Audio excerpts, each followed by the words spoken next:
First-generation nuclear thermal propulsion, or NTP, could enable both faster transit between the Earth and Mars and a series of advanced space missions.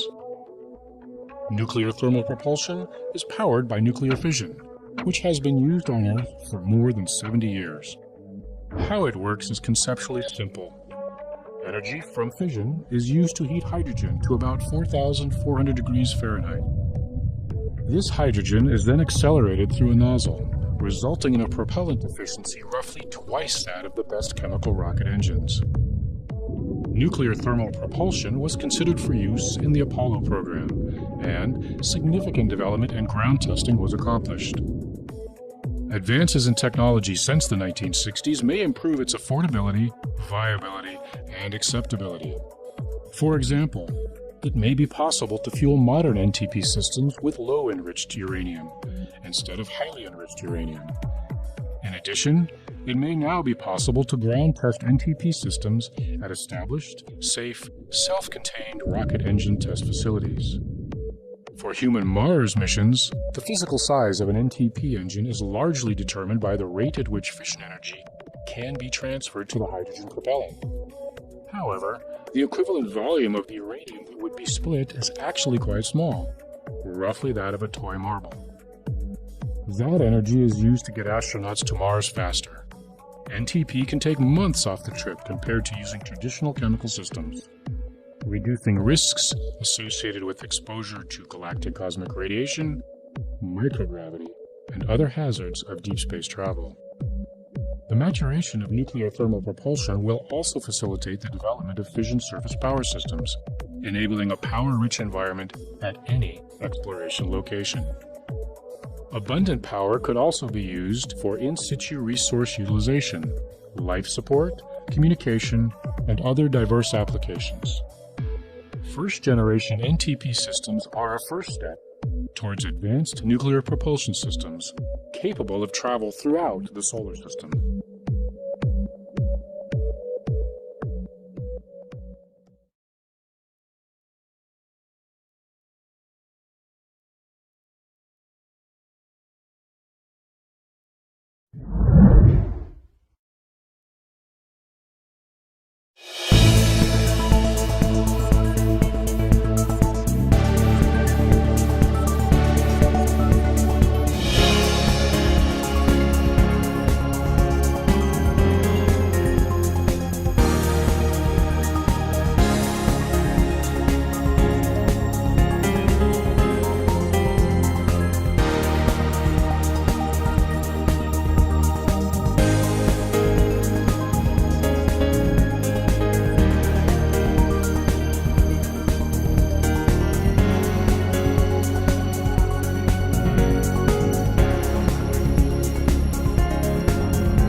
era of exploration is beginning. NASA is building on its experience in low Earth orbit and preparing to go farther, setting up a base camp in orbit around the moon, known as the Gateway, exploring the surface of the moon like never before, and preparing to one day go to Mars. To accomplish all this, NASA will need a new spacesuit for its astronauts, one that's more flexible, versatile, and durable than any made before. Engineers are now hard at work designing, building, and testing the new suit, making sure it's up to the task for future exploration.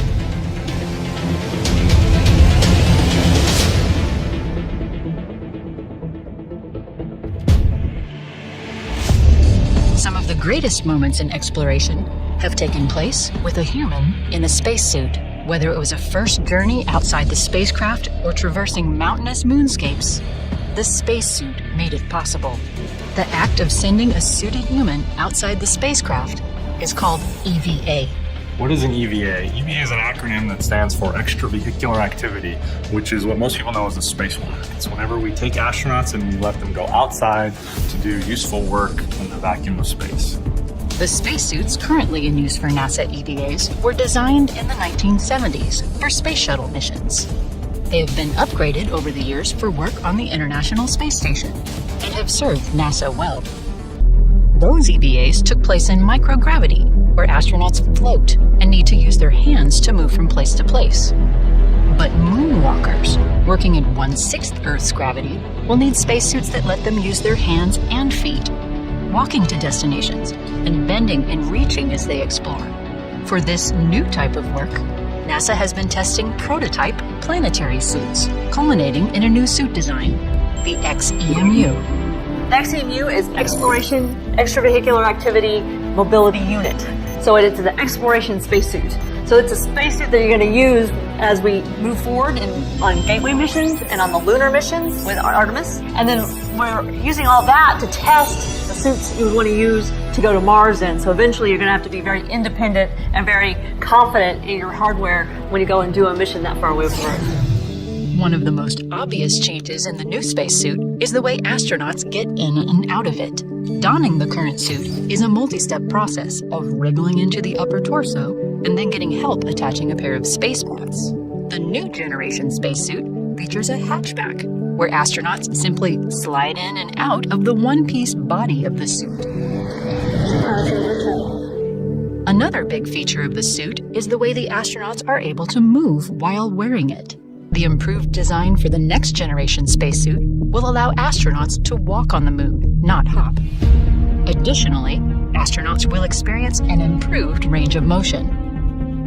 Improved mobility is not the only feature engineers have been working on. The astronauts will also be carrying a special backpack, known as the PLIS. Well, the PLIS is the Portable Life Support System. It's the backpack on the spacesuit, and it has all of the interesting parts to keep the crew member alive while they're on their spacewalk. So it has oxygen stored as pressurized gas for breathing, pressure regulators that regulate the oxygen pressure inside the spacesuit, and then a ventilation loop and a water loop that we call the thermal loop that provide trace contaminant and carbon dioxide removal from the breathing environment, and also cooling for the crew member and the suit onboard avionics and electronic systems. While the PLIS has been on previous spacesuits, this improved version will offer new technology, greater control of its systems for the astronaut, and longer life for each EVA, allowing more exploration. So I want you to perform some isolated joint movement to understand how the suit moves and then yell. Testing for the new spacesuit continues underwater in the Neutral Buoyancy Lab. Here, the weightless environment of space can be simulated to put the suit through its paces. Spacesuits are also tested in the Active Response Gravity Offload System, or ARGOS. Spacesuit hardware is not the only thing being tested on Earth. NASA is looking at human performance as an important factor in designing EVAs and spacesuits. The NASA team uses virtual reality technology, motion capture, and other tools to study what it takes for a human to conduct an EVA. All the work on the spacesuit here on Earth is building up to the ultimate test, to fly it in space. The EVA on the space station will set the stage for the future, when the suit will need to perform a variety of missions beyond low Earth orbit. Yeah, so a great example is NASA's Gateway.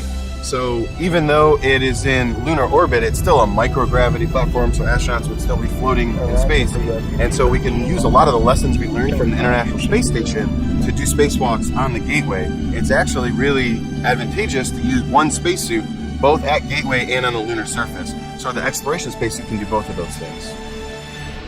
For EVAs on the Moon, the new spacesuit will give astronauts unprecedented abilities as they explore the lunar surface. Really, this is the first time we're trying to bring a suit that's optimized for human performance and optimized for lunar exploration so that you can actually bend down, interact with the ground, so that you're going to have the visibility that you need, the mobility that you need to accomplish these tasks. This new suit will allow us the flexibility to really do exploration.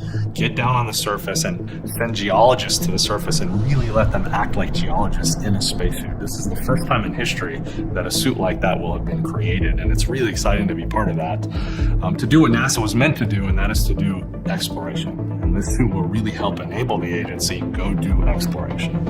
Well, everyone in my generation wasn't alive the first time we went to the moon, and we want to do it again, and we want to do it better. We want to go do more science, we want to stay longer, we want to get more out of it, and we have the technology to do it now. So we're really excited about it. With its new technology, new design, greater mobility, and greater versatility in how it can be used, NASA's new spacewalking suit is truly tailored for the next generation of space explorers.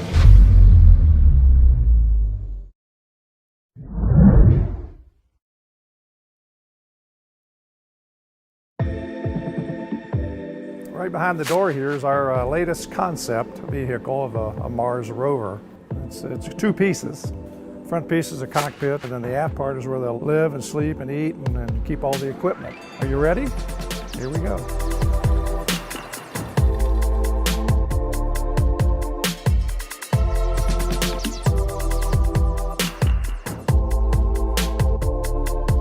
What happens when the aliens attack? Have they got weapons in there? It's the QQ compound.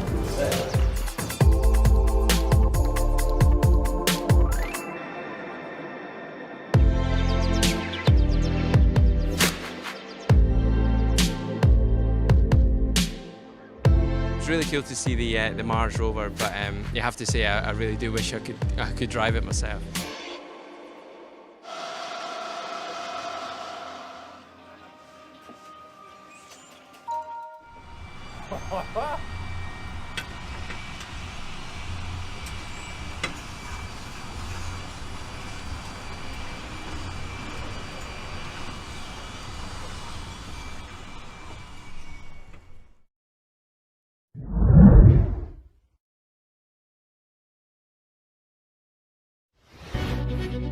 NASA is advancing an existing technology to enable future space exploration of the solar system. With plans to expand human missions to Mars and science exploration of the outer planets, the need for reliable power becomes essential. Space-qualified nuclear reactors are one technology that can provide for safe and reliable power for many of these missions. Nuclear power in space is not new. These clips from the 1960s provide a window into the past. A U.S. program was put into place that developed and flew the world's first space reactor. Before the reactor is turned on, that is, prior to fission starting, the reactor fuel is very safe and only mildly radioactive. A joint venture between NASA and the Department of Energy is underway to develop a new space reactor that meets a range of exploration missions. The reactor, called kilopower, can deliver a range of 1 to 10 kilowatts of electricity. That is enough to power anything from one toaster to an entire household. Kilopower has been tested in the Nevada desert at the Nevada National Security Site. The test had a fissioning reactor deliver heat to Stirling converters. Each converter produced about 100 watts. The goal of the test was to confirm the system's predicted performance.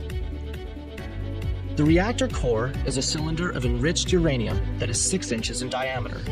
A beryllium oxide reflector will surround the uranium core. A single rod of boron carbide is used to turn on the reactor. The reactor uses well-established nuclear physics to self-regulate the fission reactions, and this feature eliminates the need for a complicated control system.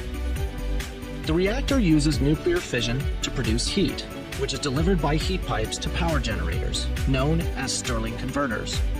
A radiator is used to keep the Stirling converters cool. A great deal remains to be done, but with the successful completion of the nuclear test in Nevada, NASA is coming ever closer to the reality of a space-qualified nuclear reactor. Over the coming years, the reliability and safety of kilopower will be tested to assure that when the new era of space exploration begins, all systems will be a go.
Remember these? Laser light made records obsolete. NASA is on the verge of doing the same thing with space-based communications. Before the end of the decade, the Laser Communication Relay Demonstration Mission will revolutionize the way we move tons of data from orbit to ground and all around the solar system. The demand for vast transmission capability grows exponentially. Sensors are gathering more data than ever. Sophisticated command and control software talks more and asks more. Conventional radio frequency transmissions can't meet the need. That's why engineers at Goddard and partners like MIT Lincoln Lab, the Jet Propulsion Lab, and Space Systems Loral are working on the next generation of high data rate, low mass optical systems. Their goals are nothing short of imagining the future and bringing it to life. Imagine live, high-definition video feeds from faraway places in the solar system. That's the promise of LaserComm. The beauty of LaserComm is its scalability. Missions will see profound improvements, with speeds increasing from 10 to 100 times over today's RF transmissions. And huge bandwidth improvements are just the beginning.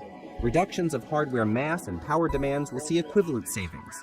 Smaller communication systems mean more efficient power management, and more efficient power management unlocks a wealth of potential engineering options for other systems. LaserComm is just one part of NASA's new initiative to commercialize space. This particular demonstration will hitch a ride on a Loral communications satellite in 2017. Once on orbit, control of the optical module will be turned over to NASA Goddard for testing. Two-way data transmissions from ground stations in White Sands, New Mexico, and NASA's Jet Propulsion Laboratory in California will put the system through its paces. But just a few years after a successful demonstration, NASA's own telecommunications relay system could be replaced with the more advanced hardware. Data transmission by laser light. That's a bright idea. And as a means for moving huge amounts of data efficiently and effectively, it's the communications backbone of ambitious plans for the nation's future in space.